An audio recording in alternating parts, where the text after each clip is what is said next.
Placé à la fin du temps de Pâques et après les grandes solennités de l'Ascension, de la Pentecôte et de la Très Sainte Trinité, la célébration d'aujourd'hui nous conduit à méditer profondément sur le mystère de notre rédemption, l'Eucharistie.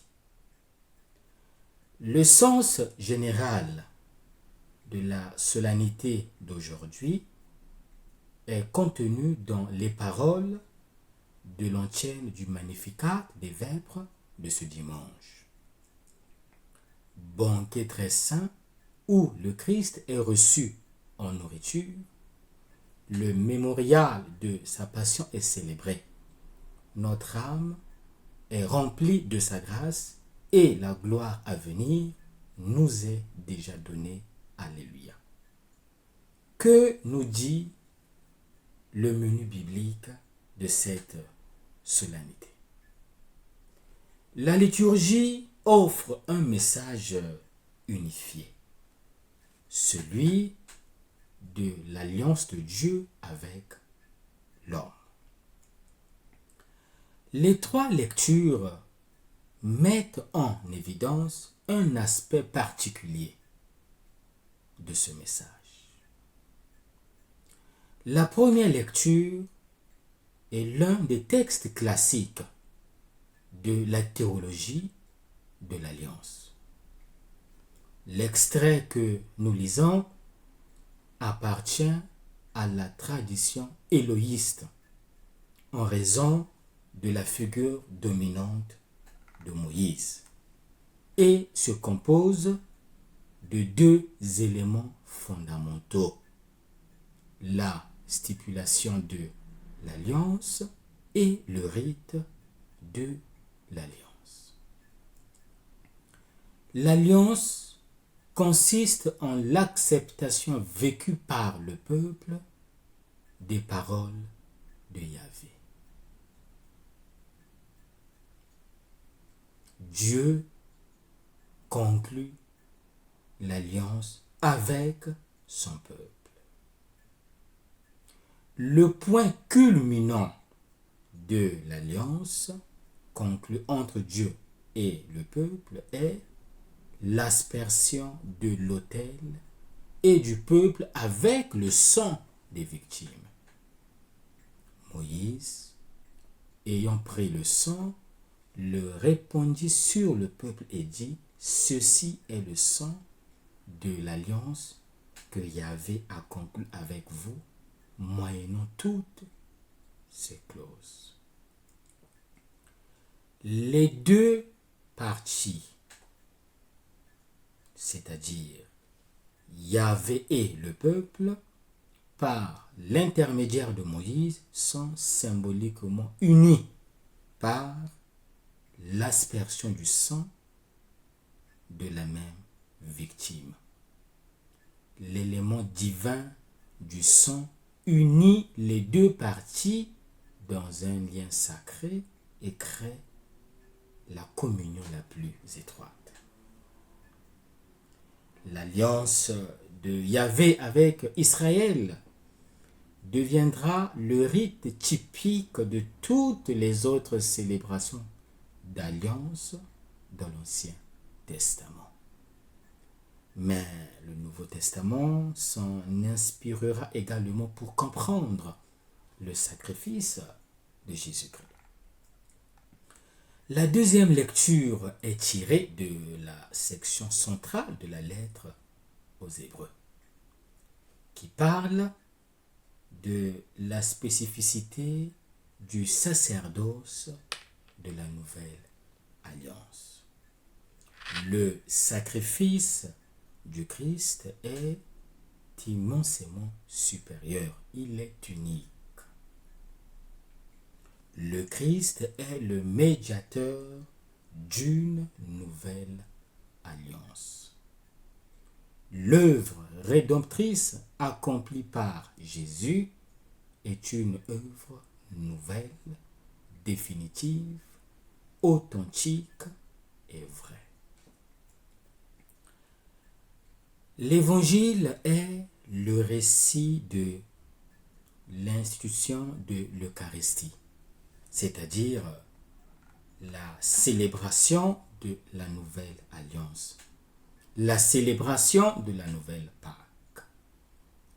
Le récit est encadré par l'annonce de la trahison de Judas et la prédiction du reniement de Pierre, pour montrer comment le Christ se donne à une communauté toujours ouverte à la trahison et à l'infidélité.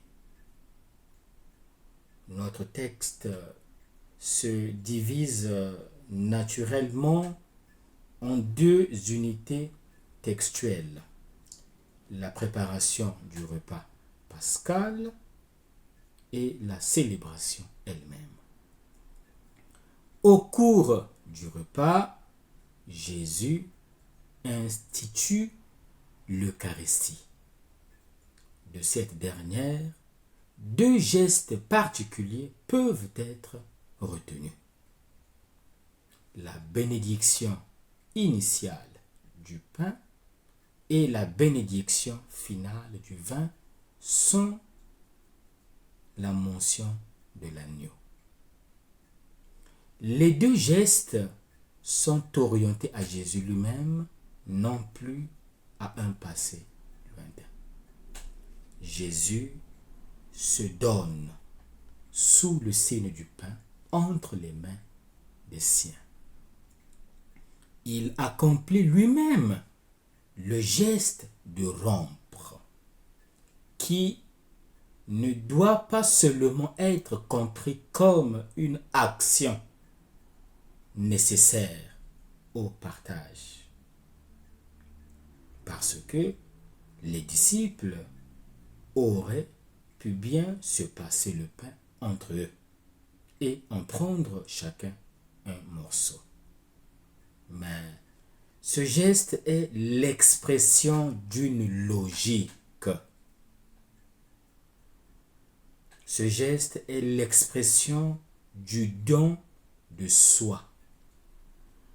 Judas brise la communauté par le choix de la trahison. Jésus réunit la communauté par le choix du don de soi jusqu'au bout. Voilà pourquoi au verset 22, Jésus dit: « Ceci est mon corps. » À travers ces paroles, comme si Jésus disait aux disciples et à chacun de nous: je suis le point d'unité.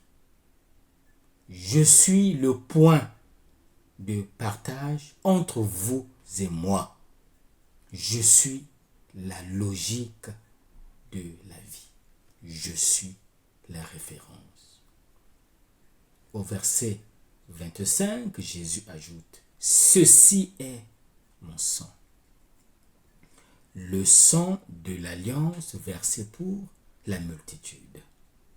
Si le pain rappelle le don du Maître que les disciples doivent accueillir, le calice rappelle l'alliance qui sera signée au moment où ce don atteindra sa manifestation la plus radicale, c'est-à-dire celle de l'effusion de sang dans la mort, dans la passion et la mort. Les deux passages de l'Ancien Testament où le sang de l'alliance est mentionné sont Zacharie chapitre 9, verset 11 et Exode 24, verset 8, notre première lecture. L'évangéliste semble évoquer le passage où Moïse verse la moitié du sang des animaux sacrifiés sur l'autel et avec l'autre moitié asperge le peuple, scellant ainsi l'alliance entre Dieu et Israël. Dans cette logique, le sang, au lieu d'être un signe de purification, est un signe de communion. Jésus est la nouvelle référence de la Pâque chrétienne, dans le don suprême de son corps, dans le don suprême de son sang sera scellée l'alliance entre Dieu et les hommes. Les disciples ont désormais tout ce qu'il faut pour parcourir l'histoire afin d'étendre à tous ce royaume de Dieu réalisé dans le Christ. L'alliance inaugurée par Jésus implique un engagement à dépasser les conflits et à établir la communion. Malheureusement, ces invitations se heurtent souvent à la résistance des chrétiens. Quel est l'enseignement à retenir? Le mystère trinitaire sur lequel nous avons médité dimanche dernier est l'aspect fondamental d'un plan qui se termine dans l'Eucharistie. Il y a un arc-en-ciel qui les unit et sans lequel l'aspect unificateur ne peut être saisi. L'alliance ne peut avoir qu'une seule résonance. Dieu aime l'homme. Dieu envoie son Fils pour sauver l'humanité. Dans le don de son corps et de son sang, Jésus rassemble tous les hommes. Dans l'Eucharistie, nous célébrons et nous proclamons l'amour fidèle de Jésus jusqu'à la mort. Ce que Jésus a fait devient l'impératif fondamental de la vie chrétienne. C'est pourquoi il dit « Prenez, ceci est mon corps ». Le disciple doit en effet s'associer à son corps qui est donné.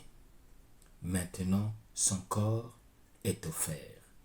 Celui qui l'accepte comme un don et qui fait de ce don sa vie en se donnant à son tour, vit. Celui qui ne l'accepte pas comme un don et ne se donne pas, continuant à vivre selon ses propres critères égoïstes, le trahit comme Judas. Il ne sait pas discerner le corps du Christ. À quoi nous convie cette célébration? Aujourd'hui, il y a l'invitation à être un ostensoir crédible de l'amour du Christ. À travers l'ostensoir, nous voyons Jésus qui se donne à nous. En nous voyons vivre. Est-ce que les autres découvrent le visage du Christ? L'Eucharistie est la présence réelle et visible de Jésus au milieu de nous. Au terme de la messe, nous porterons Jésus en procession.